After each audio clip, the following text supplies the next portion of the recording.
First they think you're crazy, then they fight you, and then all of a sudden you change the world. Berlusconi flatly denies that any mafia money helped him to get a start in real estate. I've always had a thing for black people. I like black people. I'm telling you, these stories are funnier than the jokes you can tell. And I said, what the fuck is a brain scientist? I was like, that's not a real job. Tell me the truth. But anyway.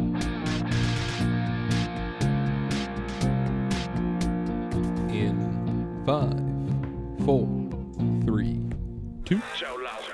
Hello, welcome back to Grubstakers, the podcast about billionaires. Happy Labor Day to you and yours. My name is Sean P. McCarthy, and I'm joined here by all my co-hosts. Steve Jeffers. Yogi Polywall. Andy Palmer.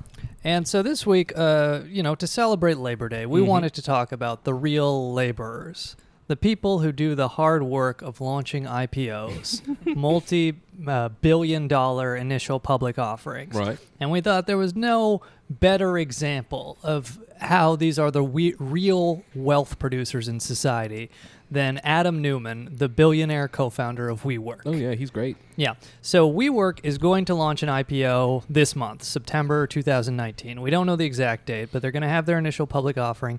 And it's kind of an interesting thing where something we've talked about in this podcast is, corporate media generally runs cover for billionaires, right. doesn't really interrogate their position in society. However, in the lead up to this initial public offering, there have been prominent articles in Forbes, New York Times, Business Insider, Financial Times, Bloomberg, New York Magazine, all of which have basically said, yeah, WeWork is a Ponzi scheme. They're going to do a Ponzi scheme for an IPO. Yeah, that sounds about right. Just all over the media, and everyone's like, yeah, I guess we just do Ponzi scheme IPOs now. It's about I will community. It's about community, guys. I will say- building them. For research for this episode, I spent about 5 hours a year and a half ago on a date with someone who works for WeWork, just arguing because she hated that I voted for Jill Stein. I'm surprised you had time between her 60 to 70 hour work week. I think she managed to find time in between, in her words, scheduling when people would be fired. Yeah, for this episode, I chose to put one of the vaginal jade goop eggs in my ass, and we'll see how it lines up with the end of the episode. And so WeWork, this is the initial public offering equivalent of running into a jewelry store, smashing a display case, and grabbing everything you can and then running out. And it's just interesting where, it gives me deja vu to the .com bust, where we'll kind of go through. Adam Neumann, Forbes gives him a net worth about $4.1 billion. It's not very reliable because that entirely depends on how you value WeWork, the company, which nobody knows how to. Right. It's apparently been valued up to $47 billion. Last year they said it was $20 billion. But there's a competing company that does a similar thing that has a market capitalization of $3 billion, even though they actually make a profit and have more square footage than WeWork. The $47 billion valuation that people is being bandied about is often based on just the amount of private investment that's been shoveled in over the past 8 years. Oh, Right. really? Yeah. So there's a few big players like SoftBank from Japan and the Vision Fund Yeah. that we'll get into. Right. Yeah, my burning pile of cash is valued at $8 billion. It's true. WeWork loses $2 billion a year. Wow. I think they lost $1.8 billion last year. They lost more than $1 billion the year before it. Well, like the other unicorn companies, which the rough definition seems to be over $1 billion valuation, but negative operating cash flow. Right. I was reading this one company, Triton Research, which does IPO valuation research. And it's pretty consistent that for every $1 of revenue that these unicorn companies make, they lose $2. What? Yep. Why is it that all these For every companies, revenue. every Yeah. one of them is hey, let's put a boatload of money into something that doesn't really work and then hope that all our competitors will die before us and we somehow remain victorious? It's a really interesting phenomenon. There's a couple companies that just live off of the idea that they can grow forever, basically. Yeah. So they're less like the popular conception of unicorns and more like the medieval conception of unicorns, which is that they'll kill you. This is the dangerous unicorn. Right, It's right. not like the friendly But like My Little Pony one. like Whatever. all unicorns, they're white. So I think that's pretty obvious. I do like how we've set up an economic system based around the bank robbery video game Payday 2. Get in, get the money, get the fuck out. That's right. This is like the startup economy we've all built. Well, like the investment banks on Wall Street are helping them basically like rehearse the heist. Right. And that's More or exactly less. That's part of why they earn their fee. Basically, right, it's right. how the original private investors and the founders can get in, get out, get the money. Yeah. well, and that's something we've talked about on this podcast is, the dot-com bust of 2000, 2001 was like really kind of a pump and dump for Wall Street where they would IPO all of these companies that had no ability to ever in history possibly make money. And so you kind of see that again with WeWork. Just jumping ahead a little bit from this Forbes article, which lays it out really well, actually. Adam Neumann, the billionaire subject of today, quoting from Forbes, seems to be using the company's IPO as another way to profit. Neumann has a personal line of credit of up to $500 million from UBS, JP Morgan Chase, Credit Suisse, all of whom are coincidentally underwriters in WeWork's IPO. Interestingly, one bank not listed as a personal lender to Neumann is Morgan Stanley, which reportedly pulled out of WeWork's IPO after it failed to win the lead underwriter position. So the entire point here is that these banks get to collect the fees and other cash incentives that come with being the lead underwriter. In exchange, they're like, hey, here's a $500 million line of credit. And so, even if WeWork goes under, Neumann as well as Neumann will have cashed out. Right. But the banks that underwrote the IPO will have collected hefty fees and probably cashed out as well, unloaded their stock options. So it's just something where it's like, again, this is deja vu with the dot-com bust. Now, this is all legal. This is not something that's been stopped before. Like, why are we not, like, if it's so similar to something that clearly crippled the fucking economy, how is it not something that people are going, hey, let's stop this thing? It's all legal, baby. Yeah. Really? It's all legal? Yeah. As far as like the fees that Right, Wall right, Street right. firms are getting for underwriting this deal. Mhm. Wow. That's Right. nuts. I mean, their fees probably exceed the $500 million line of credit. Sure, yeah. Interesting. Right, and so Adam Neumann's got a $500 million line of credit. Oh, no, God damn it. Adam Neumann's got a $500 million line of credit. He's, according to the Wall Street Journal, cashed out at least $700 million of his personal stock. So it's like, again, like you can argue about if he should be worth $4.1 billion based on this valuation. He's already exited with at least $1 billion. Really? His company has never made money, and it's like, it seems like a giant pump and dump scam on Right. all investors, which we'll kind of go through a little bit more here. But I guess one other thing is you mentioned SoftBank, the Japanese bank. So in 2017, SoftBank, they launched the Vision Fund, which is a $100 billion fund, which includes $45 billion from the Sovereign Wealth Fund of Saudi Arabia.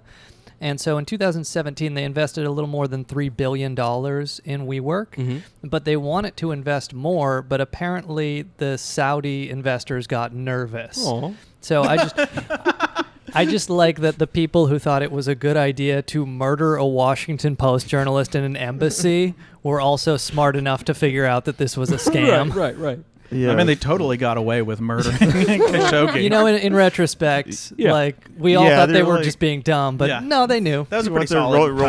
roll the dice twice. And like, even they're like, I don't want to push my luck. Yeah.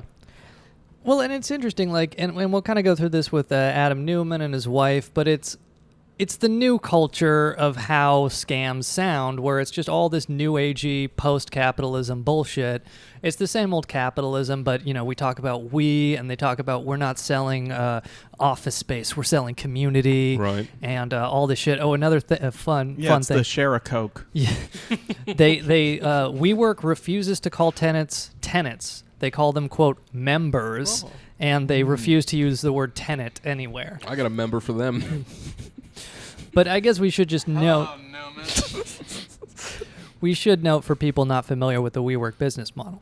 They rent office space on long-term leases, like 15-year leases, and then they sublet it to, usually small business startups, but more and more big name companies as well.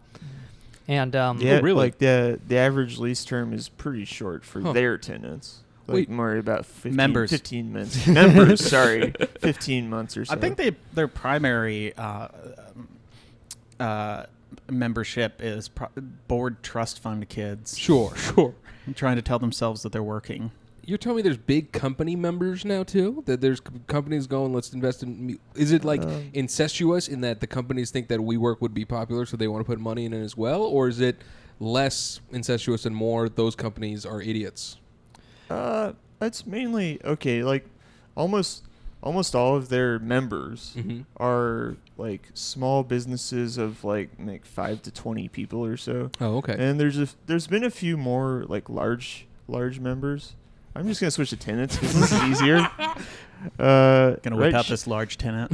Yeah, there's been a few large scale tenants, but basically it's just all small businesses. Sure, that makes sense. Yeah, that need like cheap, like you don't even own your own desk sort of setups. Right. Yeah, we had to call the sheriff's department to forcibly end somebody's membership. I guess it's a bad time to tell our listeners that we're doing this podcast out of a WeWork. That's Yes. Yeah, we're at a WeWork right now. Right, yeah. And we're doing this at the open bar that is at WeWork. So if you hear anything in the background, it's people making cappuccinos and martinis and stuff. It's, there's people in the co-working space making the cut it motion. Don't blow up our spot. I wonder how much of that free beer you could get before you're kind of breaking even on the... Have you guys been to one? No. No, I've never been to one. I've been to them a few times. There is an open bar. Oh. There is, free coffee, all that. One thing we'll cover is a couple of practices that the wife chooses to include in WeWork, and one of them is they have kombucha on tap. Oh. So if you want the booch, get to a WeWork. Adam Neumann was supposedly drinking it was either Adam or Miguel, according to a source that we got, that they were drinking so much kombucha that it was making them ill until someone was like, oh no, that has alcohol in it. And they were like, oh, that makes more sense. Right. Yogi mentioned Miguel McKelvey is the co-founder. Right. He's also a billionaire as well. Billionaires are the best and the brightest. We're not going to focus so much on him today because I think this will be an interesting two-parter where we'll do Adam Neumann today. Hello, Neumann. We'll do Neumann today, and then we'll do Miguel McKelvey after the federal indictments come out. Right, of course. So we can follow up once they have all fled the country to avoid their wire fraud charges. Renting an apartment out of Monaco with Ghislaine Maxwell. I'm looking at the WeWork workspace pricing. Yep. And for a private office, it starts at about $930 a month. Ooh. Cool. Yeah. You can also get what's called hot desk, which is you don't have a specified place. It's just you will be somewhere. Hot for desk about $475 a month for one person. I guess if you want to save some money on an apartment and have as much free beer as you want, you get a cot, $540 a month, private office. Right. Are there reports of people living in WeWorks? Not that I've seen. Because there's no security there, right? It's just people showing up. Do they they'll close up shop ever? I think they usually close at like 6. I mean, I guess it depends on the building. Sure. Interesting. Yeah. Oh yeah, no, I'll close up. Yeah, you go on. You go on home. Yeah, I got a job being security at a WeWork. Great rent and great benefits. Yeah. Free beer. So just to characterize their membership, it's mainly like small 5 to 20 person small businesses that like that aesthetic, I guess, of glass walls, wood paneling, right, mid-century furniture. Yeah, shit that you get on Wayfair. Yeah. Right. Like, and, a lot of companies have gotten into this whole co-working space kind of thing and, whatever other buzzwords. But I guess before we start with kind of the chronological biography of Adam Neumann, I did want to mention the one thing that essentially why everybody thinks this is a scam, and I really do personally believe it's impossible for this business to make money, is they have lease obligations. We mentioned they mostly don't own their buildings. They just get these 15-year leases or however long it may be, and they have lease obligations totaling $47 billion, which oddly enough is like the highest valuation for them I've seen. But they only have, Steve, you were saying rental income guaranteed of something like $4.5 billion. They have 47 billion of obligations for their leases, Right. off 4.1 billion worth of income from those leases. Right. And so that's the interesting thing here is the Forbes article points out, like, this is an economic expansion. Like, not everyone's doing great, of course, but, you know, lots of businesses have been doing well enough. WeWork has been burning billions of dollars every year in a comparatively good economy. So what the fuck happens if there's a recession? Well, they've been filling the gap basically with private investors so far. Right. And they want the IPO to bail out some of the highest percentage ownership and also the founder. I mean, I Right. bet they cracked the code where when there's a recession, they just turn it all around. Well, here's the interesting thing. The only conceivable explanation I've heard that doesn't involve this just being a straight up pump and dump boiler room scam is that WeWork is just trying to expand until they are a too big to fail tenant. Right. Like they're trying to become a fucking, not Lehman Brothers, but let's say Goldman Sachs, you know, where right now WeWork is the biggest tenant in all of New York City. They are the second biggest tenant in London next to the British government.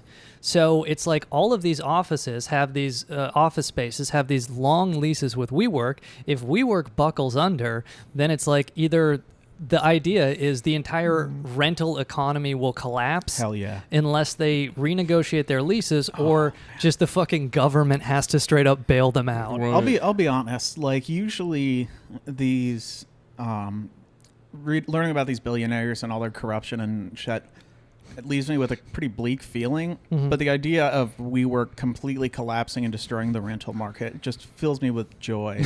Well, I mean, you gotta hope that there's maybe a Sanders administration. Sure. By the time they really go under, but. Well, I've noticed, like, doing this podcast, the billionaires that, like, we've almost 2 years now, the billionaires that I really hate are kind of like the Warren Buffett, like, I'm a good guy, yeah. you know. But, like, these kind of Adam Neumann people where it's just like, yeah, I'm just openly where it's just like, I'm just openly doing a boiler room scam on the Dow Jones Industrial Average. Try to stop me. On some level, you almost respect that. You're like, he recognizes they killed Epstein in plain sight. You can get away with shit now. So yeah, why not just do a fucking a pump and dump scam in front of everybody's faces and be like, yeah, I don't care how many people write about this. If all they have to do is break the cameras and pay the guards enough to lie, it's not that much. There's a lot of different ways to characterize the precarious position of WeWork, but one way is in terms of its occupancy they can handle in a downturn. Right. Mm-hmm. And Regis, however you want to pronounce that, and Kelly? one of its biggest competitors, they compare themselves in terms of, a lot of people have compared them in terms of what occupancy they could manage in a downturn and still maintain, be able to pay interest on all of their obligations and not just be a complete Ponzi scheme. And it would in a downturn, a lot of people estimate WeWork would go down to about, like, if they go below 85% occupancy, they're pretty screwed. Really? Mm-hmm. But compare that to Regis, where they're at. That's Regis's occupancy rate in an upmarket. Oh, so interesting. they're relatively more efficient in terms of what they can handle in a downturn. Right. So Yeah. Regis actually has their company set up so that if they, 80% is high for Regis, like that would be good for them. Whereas, they're able to accept lower occupancy rates Gotcha. and still be servicing all of their debt, all of their equity positions. now is Regis cheaper than WeWork, or are they just another company doing the same thing but in different markets? They're another older company working at the same scales as WeWork. Interesting. They have residential and commercial properties just like WeWork. Mm-hmm. A lot of people have said, like, why should I care about WeWork if another group has already been doing basically the same thing? Right. And a lot of the interiors of their buildings are a lot different. They say, like, well, WeWork is better because it's able to, court millennials or whatever. Sure. Like a richer clientele, somewhat more wealthy, and like more growth-oriented companies, basically. Right. WeWork is selling the brand as well as the... It doesn't really satisfy a lot of the questions that come up in Bloomberg and what have you about investors. They're like, wait a minute, if a bunch of rich people can come together in Fort Rodriguez and do basically the same thing, and then WeWork is just doing, more or less the same thing themselves. Right. Like, why should I care? Interesting. Well, so Can I just go on a tangent for a second? There's a thunderstorm coming in, and I just like to make a request. I'm closest to the window. If I get struck by lightning, keep recording. The show must go on. Yeah. And so we'll start the biography here, but I did just want to note one more thing with regards to all this self-dealing we've mentioned, and we'll kind of get back to it. But so WeWork has released what's called the prospectus for their IPO, which is like supposed to be, their disclosures for public investors. And an expert told Bloomberg it was, quote, a masterpiece of obfuscation. And so, because they invented a stat called community-adjusted EBITDA, which we've discussed EBITDA as like earnings before taxes, depreciation, amortization, or whatever. Yeah, it's like it's a measure Wall Street uses a lot of times to try and normalize companies who make completely different things earnings. Right.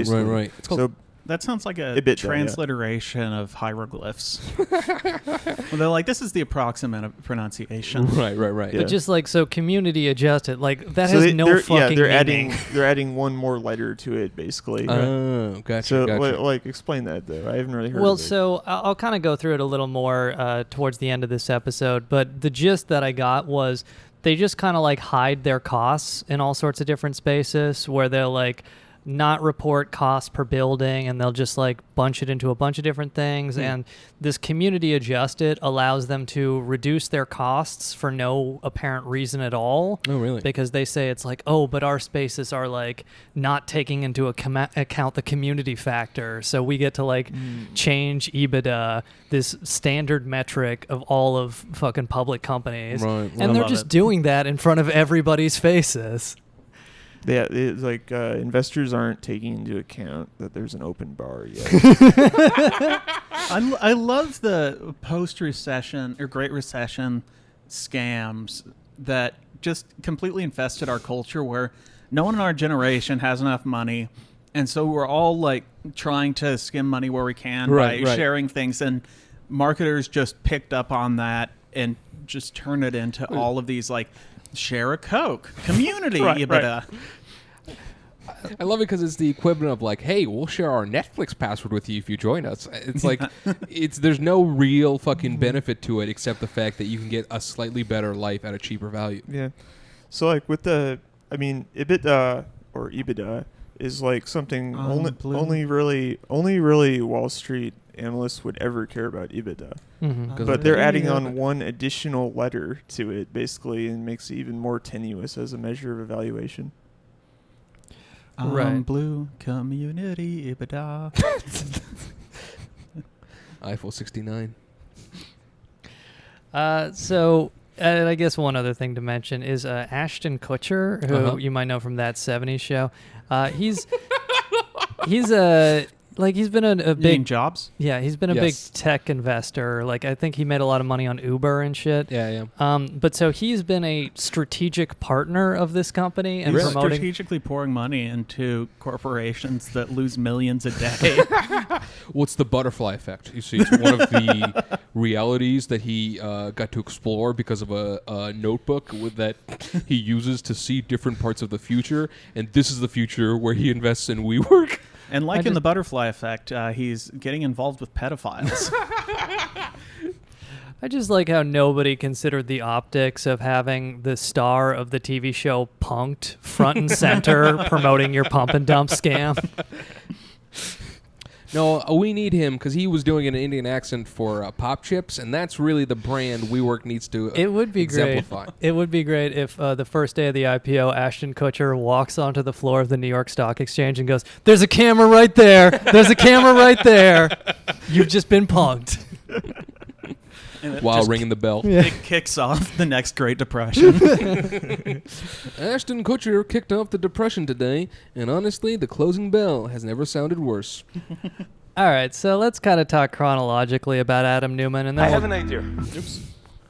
Oh, this is one of the more dystopian things I've ever heard. Now, let's set this up correctly. So this is, we were talking about Ashton Kutcher is the strategic partner. So WeWork does these creator awards. They do all sorts of promotional bullshit. It's coincidentally mandatory for employees to attend. Of course it is. And it's if they don't attend, counted against their performance. So it's just an extra way of squeezing more hours out of people.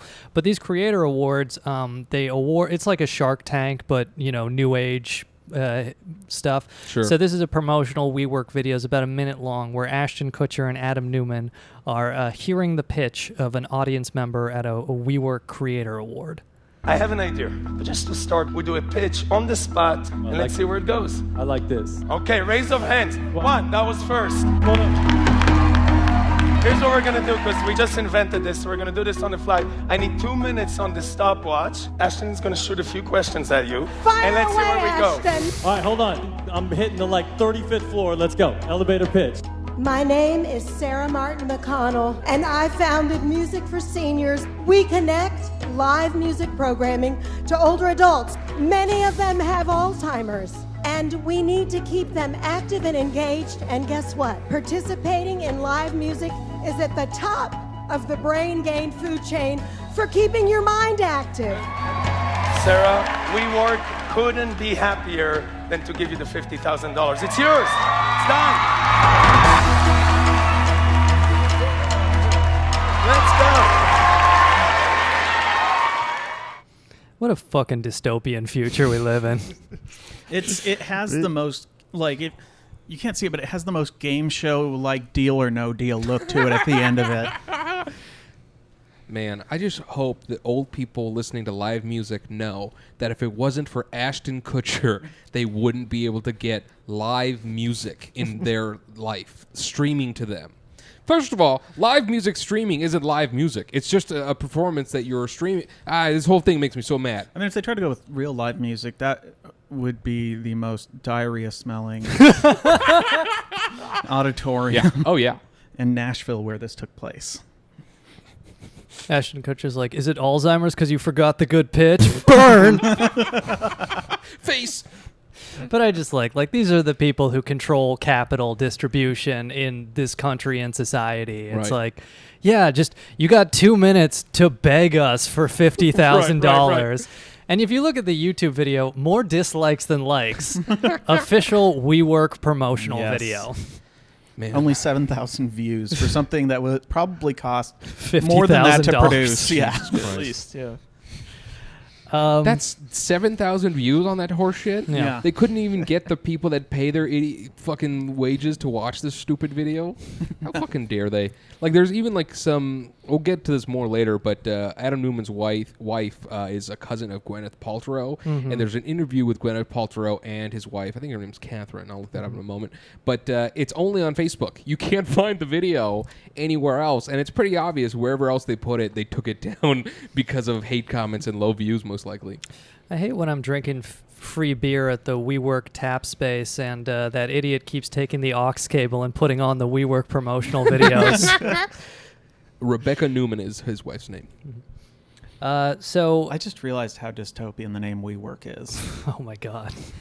Just now? Yeah. Tell us about it. WeWork. Oh yeah, don't even get me started. And they have all these other companies, WeGrow, and we'll get into them a little bit in a minute. But just, I mean, it's a real Arbeit macht frei thing. Yeah. WeWork.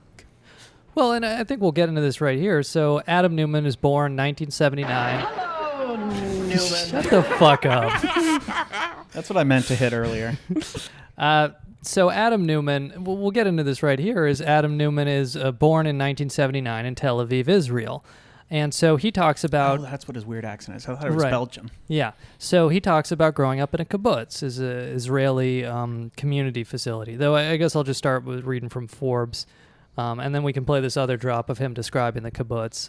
So, from Forbes, Neumann was born in Israel to a pair of doctors who divorced when he was young. He lived in 13 places during his first 22 years, including 2 years in Indianapolis and a stint on a kibbutz where his mother was the doctor. He lived in 13 places growing up. A former Palestinian's home in the Northwest Bank. A fully furnished former Palestinian's home in the Midwest Bank. Yeah, I got the inspiration for WeWork when I kept seeing bulldozers destroying non-community spaces. He's giving a TED Talk. One day we can turn all of the West Bank into a shared co-working space. WeWork West Bank. The IDF is the largest tenant. You see, Palestinian homes are very exclusionary private spaces, but if you just knock down a wall, then it becomes a community space where you can build a kibbutz. So continuing from this Forbes description, so he was on a kibbutz. His mother was the doctor. Quote, severely dyslexic, Neumann couldn't read or write until 3rd grade, but still won entrance into the Israeli Navy's elite officer program. Man, a lot of billionaires are dyslexic. Yeah, that's their go-to, I couldn't read good. Challenge story or, like, struggle story. Right. Because it's something that, like, does affect their life, but then doesn't, because none of these people are ever, like... I mean, except Naval Ravikant, who was like, I read 90 books every second. Like, the rest of them seem to not need to know how to read. Reading is not necessary to become a billionaire, apparently. Why is dyslexia actually, like, a higher proportion of billionaires than the general population? I think it so. It sort of seems like it. Well, I think that... Just from all the people we've covered.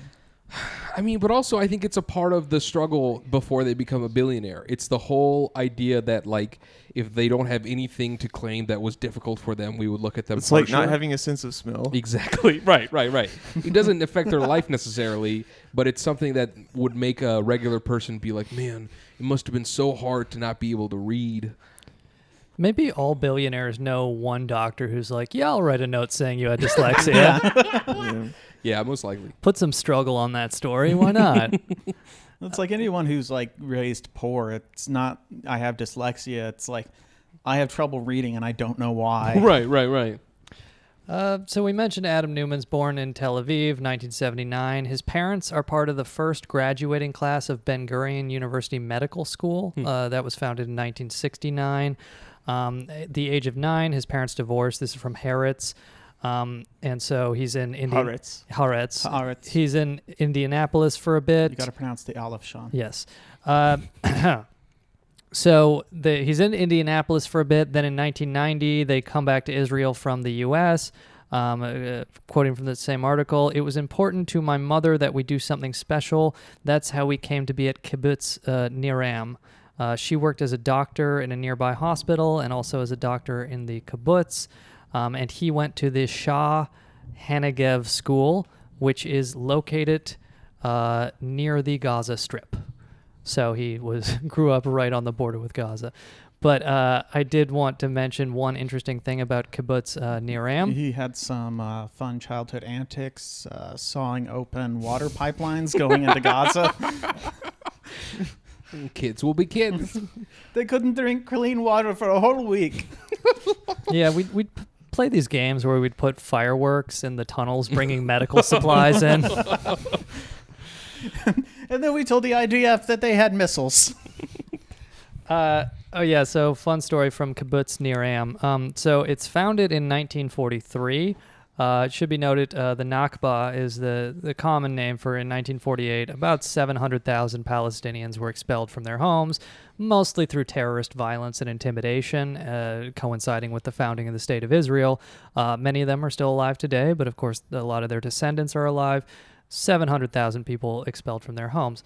Kibbutz Niram, as I said, was founded in 43, but in 1948, it participated in this orgy of war crimes and violence against Palestinian refugees. Just from a Haaretz article, quote, another brutal case occurred at Kibbutz Niram, a case of the interrogation of an Arab by unauthorized persons with cruel tortures and his execution amid abuse. He was tortured there. His genital organ was clasped with pliers. His head was smashed against a wall. Ugh. He lay in a pit and was shot and covered over. And this was actually from a Haaretz was quoting from a 1948 report by the Israeli government that was delivered to then the first Prime Minister, David Ben-Gurion, who the medical school was named after. This report describing this brutal war crime and execution was delivered to him, and then he covered it up until the year 2018 when it was reported on. So this is just the kind of thing where there was, and there are lots of other cases, but this particular kibbutz, like at least one refugee or innocent person was just fucking had their dick like mutilated. Yes, with pliers and was executed. And again, that's what happened in the Nakba. There was so much like terrorist violence and intimidation to just tell these people, get the fuck out of your homes or we will kill you. And this is where he grew up. His parents were fucking settler colonialists. Man, but I love that 2015 Bill Murray movie, Rock the Nakba. See, at least like, a good dyed-in-the-wool, long ancestry American like Andy, he can just say, like, my great-great-grandparents were settler colonialists. Like, Adam Neumann... A few more greats, actually. Adam Neumann, like, just straight up his parents were. And this is what he describes as, like... But I liked that scene in Operation Finale about Eichmann with Oscar Isaac as the adorable Mossad agent, where Ben Gurion comes in and says... Only you guys can bring justice for the Holocaust. And he is supposed to be like the wise old Grandpa Israel. Right, of course. Supposed to be is. Yeah. Zoe Deschanel adorably dropping the pliers. Oh no! How am I going to cut this Arab's genitals off? It's so hard being a new girl. Okay, so, and I wanted to play, because we talked about this kibbutz here, so Adam Neumann actually talks about the kibbutz a lot, about, like, providing the community inspiration for WeWork, and here's just a short drop of him talking about it. Wow, very educated crowd. So for those of you who don't know, a kibbutz is a failed social experiment that happened in Israel. As a teenager and as a child, it was the most unbelievable place to grow up. I was with all my friends from morning till night. We ate in the same dining hall. We drove to the same school, and then we all did our homework together, or we didn't do our homework together. It was awesome. As adults, though, I remember looking at the kibbutz and saying, so in a kibbutz, everybody makes the same amount of money. So one of my friend's dads was the head of the factory. He worked 16 hours a day. Another friend's dad was the head of the gardening. He worked 6 hours a day. They both made the same amount of money. So even though for us as kids it was amazing, I always remember thinking that it's not fair that someone's effort is not getting rewarded based on what he puts in. And I've had a few discussions with Google about this. They sometimes call us kibbutz 2.0, but I think a little bit of a capitalistic kibbutz. So on the one hand, community. On the other hand, still you eat what you kill and you get what it is that you did. And every person... It's very unfair that people are not getting the reward for all the hard work of starting a pump and dump scam. Wait, I thought I thought with the kibbutz, they just get the same hourly wage. So, like, if you... Well, it's nice that the people who made not that you're kibbutz making the same. don't eat what they kill. All I know is he doesn't eat butt. Considering how it was founded. Yeah, then they'd be cannibals. Yeah. Yeah, I don't know, Steven. That's an interesting question, because I thought they just made the same wage. Right. They didn't get paid the same. Right, I don't know. For 6 versus 16 hours. It sounds like a child's interpretation of what the kibbutz is may not be the best source. Yeah, my friend's dad, he worked 6 hours a day as a janitor, whereas I worked 16 hours a day defrauding public investors and pension funds. And I don't think it should be we get the same amount of money. And that's the WeWork philosophy. I don't understand why, if I flip burgers for 3 hours and you eat burgers for 3 hours, why your burger weight is inside your mouth. Oh, man, WeWork is going to be destroying so many IRAs. Yeah, certainly. Yeah. 401ks. Go ahead and hit the pause button on this episode and find out if your 401k is invested in WeWork. And if it's in an index fund, the good one, it probably is invested in WeWork. Right. Put it in bonds. Yeah. James Bonds. It really is just like a tragedy where 401ks are all tax subsidized, so just the working public writ large like bankrolls these scams. Yeah. Oh, yeah. So Goldman Sachs gets to like IPO it and exit, and then all the people with 401ks are just going to have no idea that they're getting fucking hosed on WeWork. But we'll see how that all turns out. I did want to mention one other story from the kibbutz. According to Forbes, he remembers that it was hard for him to make friends at first. Adam Neumann does. However, his family had the only VCR, and Neumann finally got some kids to come to the house and watch movies. But the VCR was gone. His mom had taken it to the hospital for a 24-year-old cancer patient with little time left. The other kids were extremely understanding, and we still ended up hanging out, Neumann says, tugging at his shirt, his face reddening and his eyes tearing up. The funny thing is that everyone soon completely forgot about the VCR. And then one day, 2 months later, we came back into my house, and the VCR had returned. Nobody had to ask why. So he's the kid who had the Star Wars toys at the daycare. Yes. And that's just like, I mean, first of all, that's a dumbass story, but it's also just a way of illustrating he was the rich kid on the kibbutz. Right. And so, you know, because it's like, it's kind of hard to trace where exactly his startup capital came from, but all the other kids had Betamax, and none of the cancer kids wanted to watch Betamax. They needed a VHS, because as we all know, between the wars of VHS and Betamax, there was more pornography on VHS, and the cancer children, that's all they wanted. Probably one of the most brutal wars in the region. all the other kids were jealous because we got to occupy the house of the family who had a VCR when they fled. And they didn't have time to take it with them. By the way, I know it's a quick addendum, quick aside, but you guys know that that's true, right? The VHS Betamax war was won because there's more pornography on VHS, and then the same thing happened on HD DVDs and Blu-rays. Japan chose Blu-rays, and that's why Blu-rays won that war. And if you are not worried about like the face fake things, the fake swap things, that's 100% coming from the porn industry. The technology to replace people's faces to make it look like celebrities is instilled inside porn and celebrity fake porn. So if you're worried about porn taking over the universe, it already has. So the Israeli, so Adam Neumann serves in the Israeli Navy for 5 years, 1996 to 2001. I did do a basic effort attempting to tie him to shelling in Lebanon. There was Operation Grapes of Wrath in like 96 where they shelled Lebanon and killed a bunch of civilians, and they were doing that sporadically all the way up through 2001. Oh, did he waltz with Bashir? Yeah. But, you know, I when they say shelling, I don't know if that's field artillery pieces or Navy ships or whatever else. But he really does describe the kibbutz and the Navy as like all these community building exercises that inspired WeWork. But he leaves the Israeli Navy in 2001, and in 2001 he moves to New York City, and he moves into the Tribeca apartment of his younger sister Addie, who had been a model in New York City since she was 16 years old. Oh. Yes. A model in Tribeca. Yes. What humble roots this family comes from. Very successful.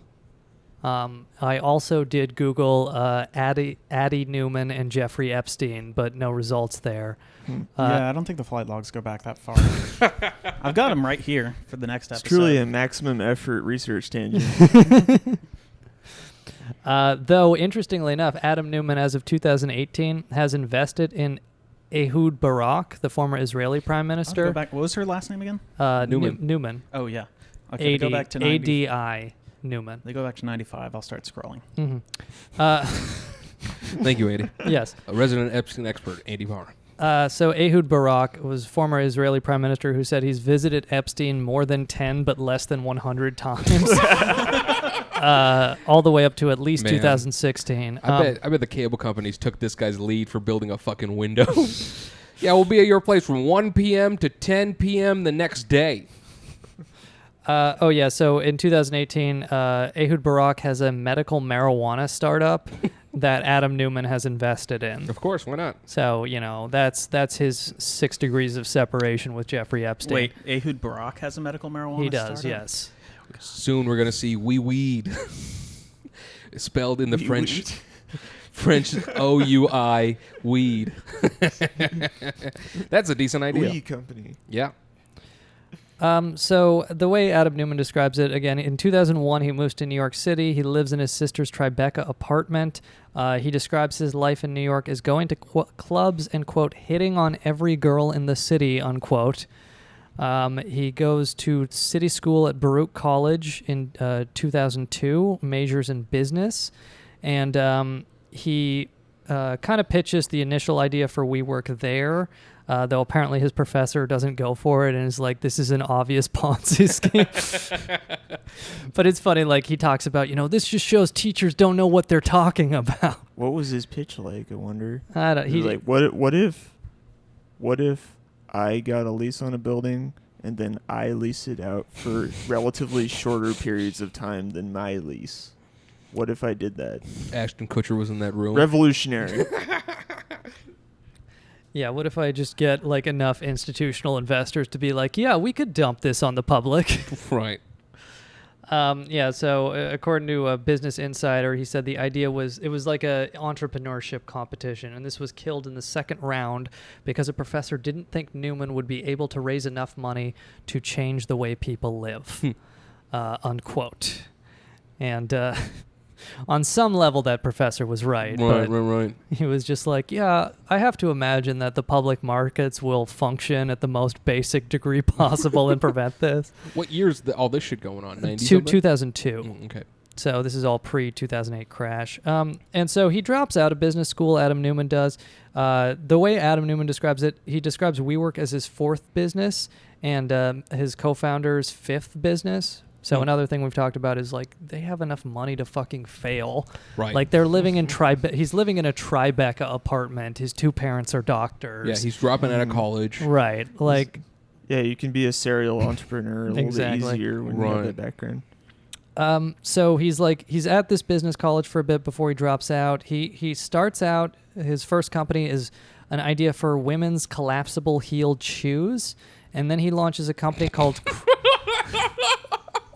What a dumb idea. Yeah. Collapsible heels. What are you, dense? I don't know. You can walk more comfortably. Nobody gets heels to be comfortable. That's like inherently, that'd be like a sports car that turns into a minivan. Like it doesn't make any sense. Wait, they collapse into flats, I guess? I guess so, yeah. Idiotic. That's the stupidest thing I've ever heard. If any of our listeners actually bought a pair of these. That's like the cargo zip-off shorts thing. Like it seems like a decent idea and concept, and then you see anybody wearing it and you're like, you're the dumbest person in the street and you're the least fashionable person that's ever existed wearing zip-off cargo short pants. You make cargo pants into cargo shorts, and then you have two sleeves. Where do you put the sleeves in? Well, they're cargo shorts, so you just put them in the pockets. You didn't own any zip-off cargo pants / shorts? I only wore those for most of my life. Okay, because I wore those in middle school. Union Bay. That was my brand. Okay. On days where, you could go either way. Yeah. A little bit too hot, a little too cold. 65 degrees or so. Yeah. I just realized nobody should read too much into a former IDF member moving to Lower Manhattan in 2001 and being put up in a luxury apartment for some reason. His second business is called Crawlers, and he's selling baby clothes with built-in knee pads. Ugh. And apparently the slogan was, quote, "Just because they don't tell you doesn't mean they don't hurt." Wow. Unquote. So he's selling those two babies. And then from New York Magazine. Here's my next idea. They're dog goggles. Just because they can't talk doesn't mean their eyes don't need blocking from rain. Yeah, it's literally like the pitch from It's Always Sunny, like kitten mittens. Right. And it's like, here's the thing. They might not be the worst ideas, but the fact that this idiot was like, this is going to be my business. Ugh.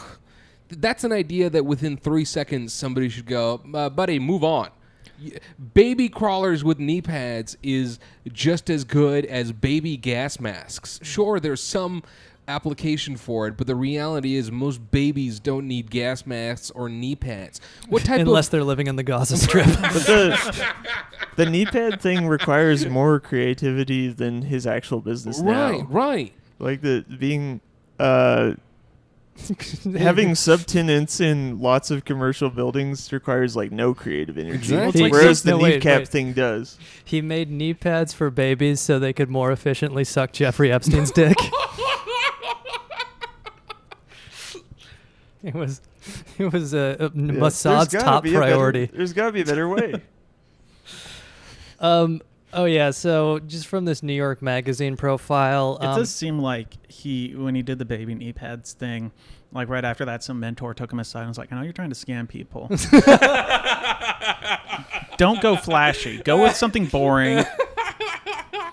It's way more believable. Yeah.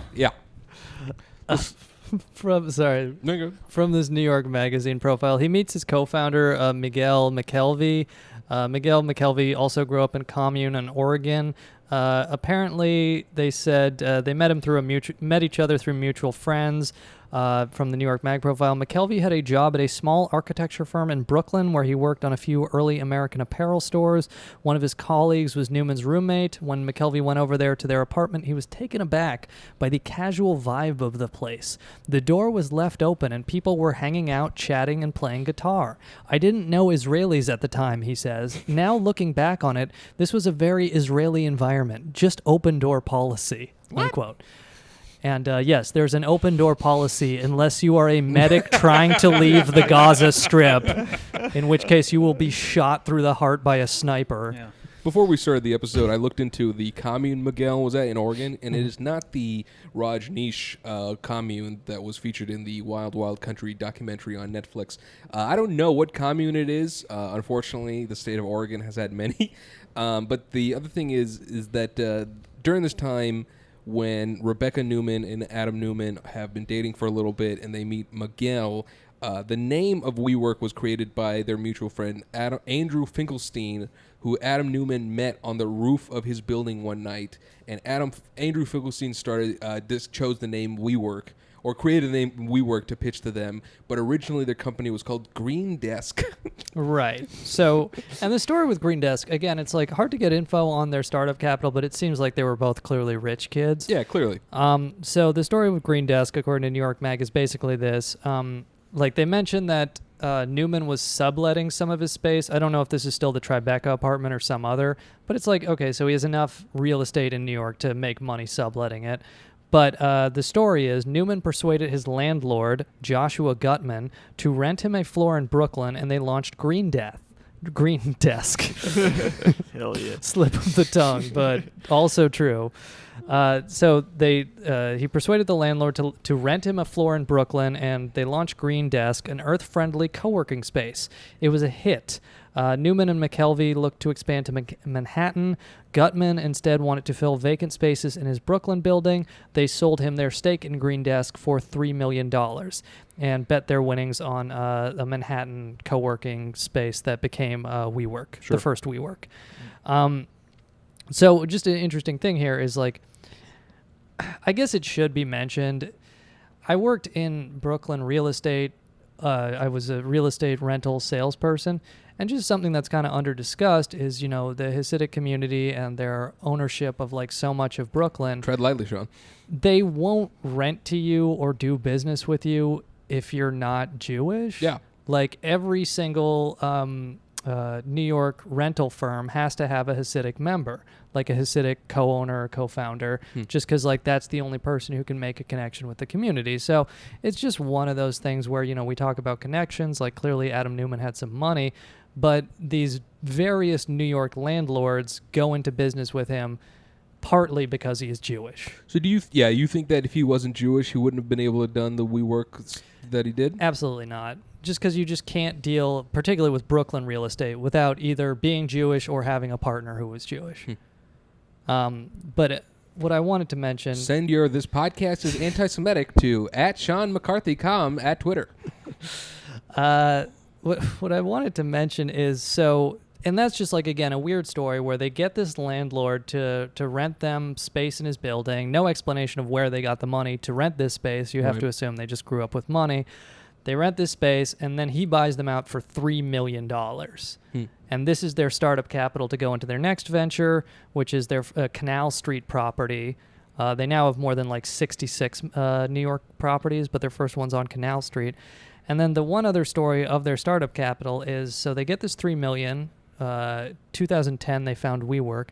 And there's a Hasidic landlord, a guy named Joel Schreiber, who, according to The Real Deal, after they cash out, Neumann and McKelvey are looking for space for their first co-working. Right. And they go and meet this Hasidic landlord, Joel, and he doesn't want to rent to them, but he wants to invest with them. Oh, interesting. So he invests $15 million. What?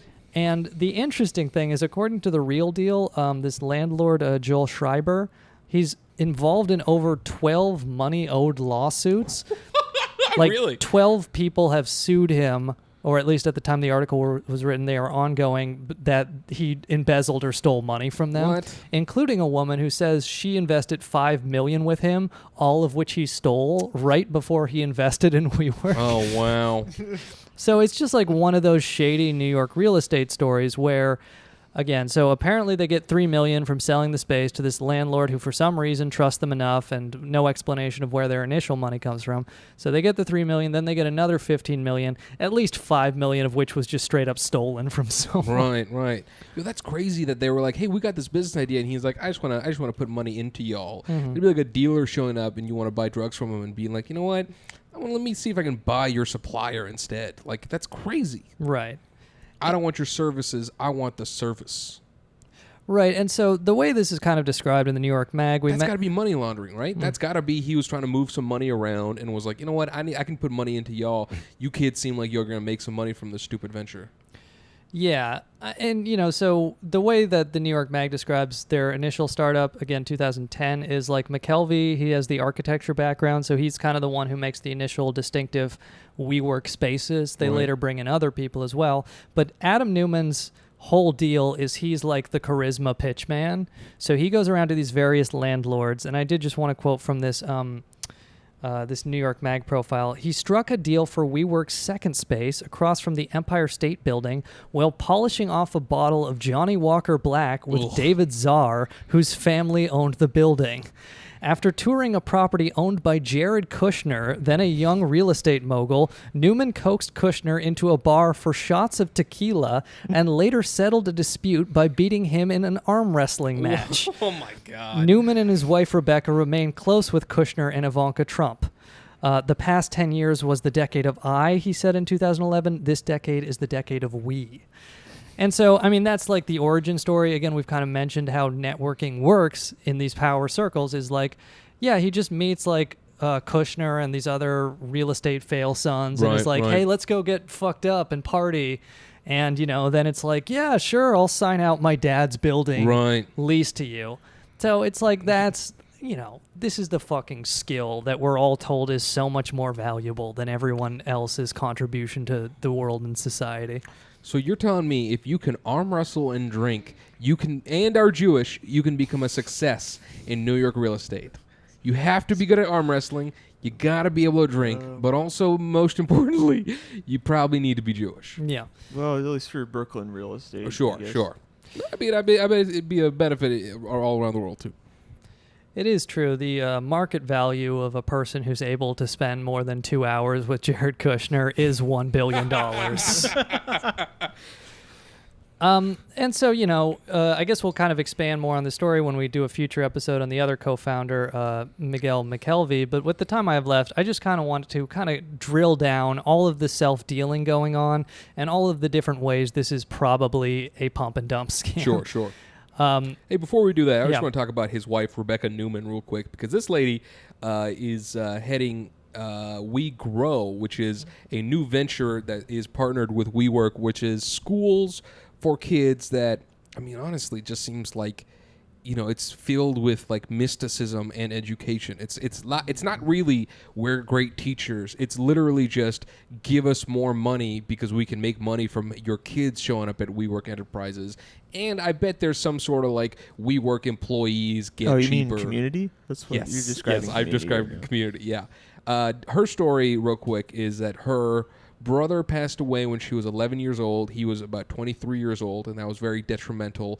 She goes to Cornell for like business, but then hates it, and then does a lot of spiritual stuff. She trains in India. She goes to India. She trains with the Dalai Lama. She gets a yoga certificate. She is, white lady spiritual to the bone. And she marries Adam during this whole fucking baby crawlers incident. And then she's also a cousin of Gwyneth Paltrow. So anything that the brand Goop does, Rebecca wants her employees of WeWork to do. And one of her sources sent us some information that they were at a speech given by the WeWork people. And apparently the founder's wife made everyone go on like a yoga executive retreat with the focus to teach women employees to support their men. And her husband, Adam Neumann, tried to walk it back in the intro speech, but she cut him off and was like, no, I meant what I said. And they also sent out an email to like their receptionist or whoever worked the front desk, whatever they're called, if they're going to wear sneakers or athletic shoes, that they have to be brand name, even mentioning that they have to be Yeezys to maintain some sort of brand. Fuck yeah. And I also mentioned that they have kombucha on tap too. But the Goop, if you don't know, is Gwyneth Paltrow's like lifestyle wellness brand, and they've been in a handful of controversies involving vaginal steaming, coffee enemas, and stickers supposedly made by NASA for health and wellness. Wait, you're not supposed to steam your vagina? Apparently not. Apparently, you're supposed to keep it at an optimal room temperature. But the biggest thing that cost him $145,000 is these jade. That's the most efficient way to cook it, though. That's what Epstein would say. These jade fucking vaginal, I don't know, eggs that Gwyneth Paltrow's company told women to put in to feel more one with oneself. And so Gwyneth Paltrow's cousin, Tribeca Neumann, is a partner in this whole WeWork thing. So the entire brand identity and the brainwashing symptoms of WeWork come from Tribeca Neumann. Right, and so it's interesting where the IPO perspective lays out that Adam Neumann, regardless of how shares are distributed, Right. will always have controlling interest in the company. Oh, really? So, like, there's all this self-dealing compensation that we'll get to in just one second, but, like, the perspective essentially says, like, if you don't like this, tough. Like, you could buy this entire company, you can't change any of this. Here's the thing about vaginal eggs, too, is when you take it out, 24 hours later, it's bigger than before. But the other part of that is his wife, Tribeca Neumann. There's another part of it, according to the New York Times, that says that if Adam Neumann is disabled or killed or whatever the case may be, Tribeca Neumann takes over the company. Oh, well, look at that. So it is just something where, well, I guess let's just kind of to skip ahead a little bit. We mentioned they launched 2010. They're able to do a bit of business because of the recession. Like landlords are having trouble finding tenants, and then these co-working subleases, they're able to like continually build through various investors such as SoftBank in 2017. But it's not a company that's ever made money. It's just always been growing kind of on the Google or Uber, I should say Amazon or Uber premise that like if you just become so dominant in the market, you can lose money forever, and then eventually you just make money because you're a monopoly or whatever the case may be. If you build it, they will come. Yeah. Okay, so we mentioned the community-adjusted EBITDA. It's earnings before interest, tax, depreciation, and amortization. What is the vaginal egg-adjusted EBITDA? So again, this is like a standard accountant approved way of measuring a company's performance. Just according to New York Mag, the community-adjusted EBITDA excluded many costs like marketing, construction, and design that WeWork claimed would disappear once it reached financial maturity. In an attempt to show it could make a healthy profit. The Financial Times dubbed WeWork's doctored version, quote, perhaps the most infamous financial metric of a generation, unquote. So, they're just making up stats and all this kind of shit. Again, according to Wall Street Journal, Adam Neumann in the lead up to the IPO, which is always a great sign when they're dumping out in the lead up to the IPO, he's dumped out at least $700 million worth of stock and pocketed it. Most founders wait until after the IPO. And, he's purchased penthouses in Gramercy Park, West Village. These are like $28 million, $11 million townhouse, large Westchester farm at $15 million. Just all these kind of investments. But so I wanted to go over this. Forbes article lays out some of the official or some of the self-dealing. So this is from Forbes. At least 4 buildings where WeWork is a tenant, Adam Neumann owns and then rents back to WeWork. Wow.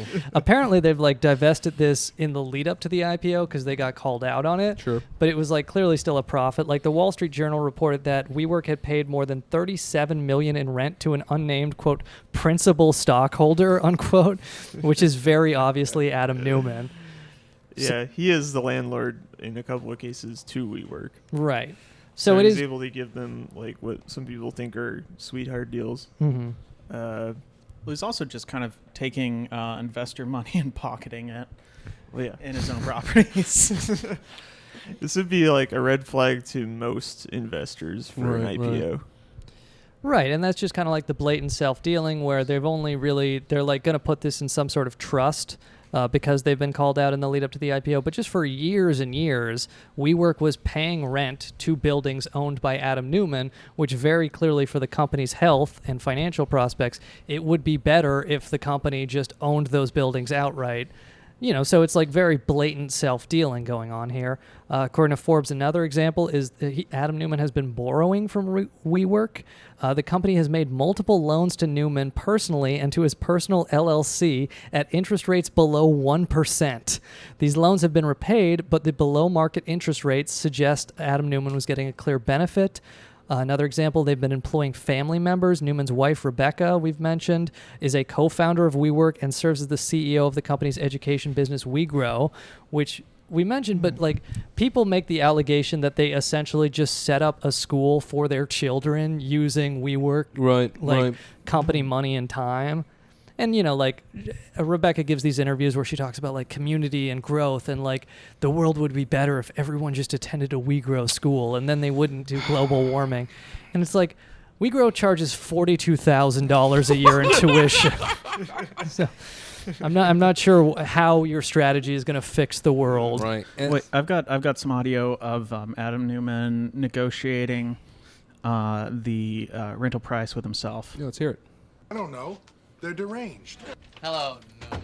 Hello, Neumann. That was it? Just take that last part, the last two. The gur? The hello Newmans in quick succession. Gotcha. I don't get why people don't like me online. How much of this do you want in? This was your idea, Yogi. It was. Hello, Neumann.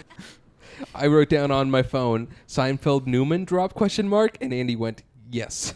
Hello, Neumann. I don't want to be Orientalist, but Yogi is the most devious member of this podcast. Oh yeah. Oh, you damn right. Where he will give Andy sound drop setups, knowing that Andy will be blamed online for them. Well, listen. Damn you, Seinfeld. That's Adam Neumann cussing out one of the landlords. So just continuing. So Rebecca, his wife, we've mentioned, is the CEO of WeGrow and also will take over the company if Adam Neumann dies or is disabled. Right. WeWork also employs another member of Newman's immediate family in a senior role, and it paid another family member to host events related to the Creator Awards in 2018. These are the ones where Ashton Kutcher and him are giving out money. Mm-hmm. So it's they're employee family at all these senior levels. Oh, and then this one's so blatant. They most recently rebranded the company from WeWork to, quote, the We Company. But the company, in order to rebrand, the company paid Newman's personal LLC $5.9 million for the rights to the, quote, We family of trademarks. Oh, wow. So they rebranded the name and paid him almost $6 million for the We trademark. What? And so the company's dual-class share structure means public investors will have no recourse to stop the self-dealing and personal profiteering. That's actually a factor in some of the higher valuations, is that I guess they believe in Adam so much. Oh, really? His founder power, if you will, in terms of his higher class shares structure, is a factor in the $47 billion valuation. I mean, it makes sense. You got to have his Gaza Strip spirit to maintain that assessment. And we mentioned at the top, the other part of it is the companies that are underwriting the IPOs, JP Morgan, Credit Suisse, and UBS are also extending him about $500 million in credit. No UBS. So possible conflict of interest there. And then from the Real Deal, according to the most recent U.S. Securities Exchange Commission filing, known as the S1, WeWork has committed $47 billion to U.S. landlords over the next 15 years. It plans to raise as much as $6 billion in debt when its IPO launches. It currently has about $2.5 billion in cash and has acknowledged that it sees, quote, no pathway to profitability in the foreseeable future. Nice. So, keep an eye on that upcoming recession. So what do you predict, ladies and gentlemen? What do you think is going to happen with this WeWork empire? I think Adam Neumann's going to get murdered, and Rebecca's going to turn it into like yoga studios or something. Yeah, I mean, renting out space to cults. Yeah, from Rebecca. Yeah, I think so. I think like just the stupidest and therefore most likely possible ending is that the U.S. government is going to extend them like a $20 billion line of credit at 0% interest because they just, like maybe they're right. Maybe it's not even a Ponzi scheme. They're just a too big to fail tenant where they figured out like this is the way our economy works now. If you just become fucking Goldman Sachs, nothing you do can bankrupt your company. Right. Well, they're friends with Jared Kushner. Yeah. I did like just a couple other stories before we close out here. So one, like after they made these IPO filings, there were a couple different articles about like there's one in Dealbreaker about how landlords who are renting to WeWork wish they hadn't seen the IPO filing because again, like it's all very complicated and confusing. Like again, an analyst told Bloomberg it was a quote masterpiece of obfuscation. One tenant one landlord, according to Dealbreaker, has already launched a lawsuit against WeWork again. Oh, really? Like they're like trying to get theirs in first because they know if there's the bankruptcy, they'll be like stuck at the end of the line. So the allegation in this lawsuit is basically this. They allege that WeWork transferred liability for the lease with this landlord from its parent company, WeWork Incorporated, to a newly created WeWork Companies LLC, which just happens to be a shell company that nobody can establish any trace for at all. And so, like, part of the lease was the landlord is known as 120 East 16th Street Co. LLC. It sued them in New York court. And they allege that the lease says that if they transfer guarantor status on this lease, they have to do it to a company with at least $150 million in assets. But it is just like a funny little trick where WeWork is already changing their leases to LLCs that are just black boxes. So say a bankruptcy happens, suddenly a bunch of landlords might be stuck like renting to an LLC with no conceivable assets or no contact info at all. I mean, it's kind of a two-way street because what's the company suing him again? Yeah, it's called, it is another black, 120 East 16th Street Co. LLC. Yeah, it's just these like anonymous LLCs all suing each other. I fucking love our economy, dude. Nobody has any idea what's going on. It's just like, there's like the great shell company wars on who's gonna get stuck with all the hidden debt. What? There's like one P.O. box in the Cayman Islands where 92% of the global economy is incorporated. And then so another thing is there's a Wired article about like WeWork using like facial recognition bullshit in their work to check, joy of company employees and potentially in future maybe they'll be sharing this info with people who rent from them and telling them, when their employees are smiling and what they are doing with all these other very Orwellian facial rec technology. So we'll see if anything happens with that. It should be noted that WeWork has been able to keep costs in check by avoidance of union labor. They had some sort of dispute in 2015 with the cleaning workers union. So just like burning $2 million a year and self-dealing the founder, but still keeping costs down by keeping the unions out. If there's one constant amongst all these billionaires, it's union busting. And so I guess just like one last thing to close out here from this New York Magazine article, we should just talk about, the underpinning of every fucking we're the future, this isn't a job, this is a family startup tech company is overworking their employees to death.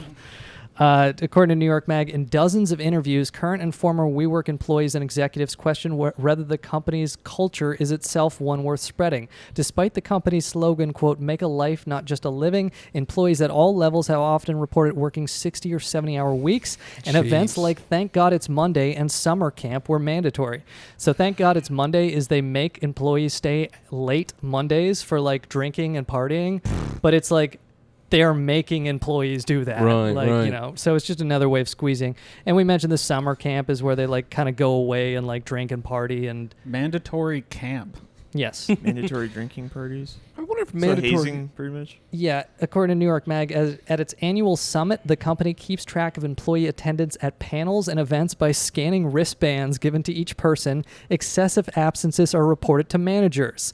A number of employees describe a regular cycle at WeWork. New people would arrive excited by the company's mission, only to get burnt out, leave, and replaced by a fresh crop. Multiple executives told me Newman's cheerleading was critical to the company's success. From a business perspective, the cult is working, unquote, said one executive. And, so it is just something where it's like, yeah. That is entirely the startup model, is you hire people fresh out of college. You work them until they burn out and find, a job that doesn't do that. Right. And then you just, especially if it's kind of low training overhead, you just do it again. I mean, and it is if you listen to Tribeca or Adam Neumann, any of their public interviews, just go on YouTube, watch for 10 minutes, and just try to convince yourself you're not listening to Charles Manson. Because it's this is a fucking cult. This is all their rhetoric, is all this they talk about, we're not a rental or we're not a landlord, we're a technology company. Right. This is where all the WeWork value, because it's just the usual Web 2.0 app bullshit where you take an existing business model that doesn't work, you slap an app on it, and you do a bunch of fucking techno jargon and millennial and community and all this other shit, and you just keep doing that until you have a $47 billion valuation on a $1 to $3 billion business. And then you fucking cash out, and it's other people with 401ks and public pensions that are left holding the bag. There's this Covateur profile on Tribeca Neumann, and this is after the baby crawlers thing, and this is our quote from her. At the time, I was performing with the Old Vic Theater, and we were putting on a Chekhov play directed by the great Eve Best.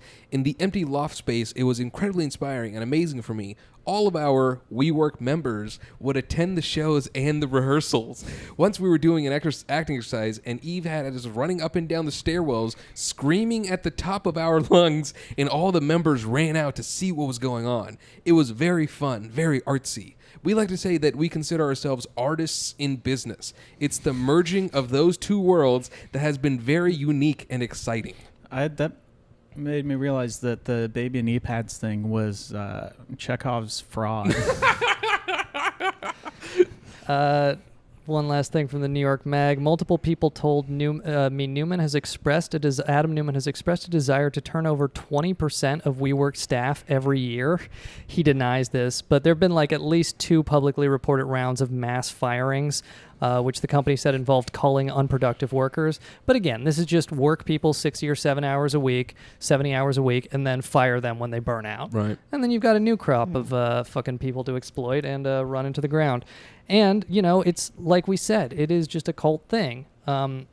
We should mention, we don't have time to go into it too much, but there have been various sex harassment and other overwork lawsuits. A woman said that she'd been groped at both the company summit and summer camp by colleagues. Really? So there's various lawsuits for overwork. But I guess we'll see what happens with the scam. We'll see what happens with the public IPO. But 2 last things I wanted to close out on is, according to New York Mag, in 2015, a landlord kicked out 2 tenants' rights organizations from their offices in downtown San Francisco to make way for WeWork, which reportedly offered to pay double the rent. Really? So it is another part of it is, we've mentioned the avoidance of union labor, but we've also mentioned kind of this close relationship with landlords where it's they can burn $2 billion a year to fucking expel tenants' rights organizations from offices, and it's yeah, of course landlords will work favorably with someone who helps out their class interests. But I did want to mention we've talked a lot about how this is a cult and how, the language of cult membership and how this really convinces people that this is some sort of revolutionary new thing when it's just a business model that's old as time, that doesn't make any fucking sense and is going to get anybody who invests in it, just straight up hosed. And so this is from the Wired profile. We've mentioned these creator awards, and, he's talking about... Adam Neumann gives this speech at the Creator Awards. He says, when you know that giving is receiving, you start to understand a little bit more about how the universe works, unquote. In order to give, you must first receive. But in order to receive, one must first give. I have it on good authority. This dude does not eat butt. when you talk about giving, you're talking about receiving $700 million in stock payments and not disclosing that until the Wall Street Journal discovers it. Join me in the revolution that is commercial real estate fueled by debt. Drink the unlimited Kool-Aid. I mean beer that is at our locations. From the Wired profile, he is preaching to the choir. One nominee at these Creator Awards is visibly emotional as she accepts her award in front of the audience of more than 2,500 people. Quote, I rarely have crushes on business people because I think most of them are full of shit, she says to the audience. But when I hear Adam speak and he talks about the we generation, I really feel this because everything that goes on in the world is just about what we can do for each other here. And so, I mean, that's it in a nutshell. It's a cult. It's convinced people that, up is down and that capitalism is good if you just throw the word kibbutz and we on it. And at the end of the day, we'll see who's left holding the bag. But keep an eye on your family and friends if they start talking in WeWork lingo and excluding fucking investing in the IPO. Cut them out of your life. But, I guess we'll follow up. It's a big topic, so if we missed anything, feel free to hit us up, grubstickerspodcast@gmail.com. And, again, check your 401ks, stay out of WeWork stock. But if you want to be risky, put that shit on puts, baby. Fucking short that on the way down. And with that, this has been Grubstickers. I'm Yogi Boywolf. I'm Andy Palmer. Steve Jeffers. I'm Sean McCarthy. Check us out on Patreon. 40 more. Andy licks the bowl. Mm-hmm.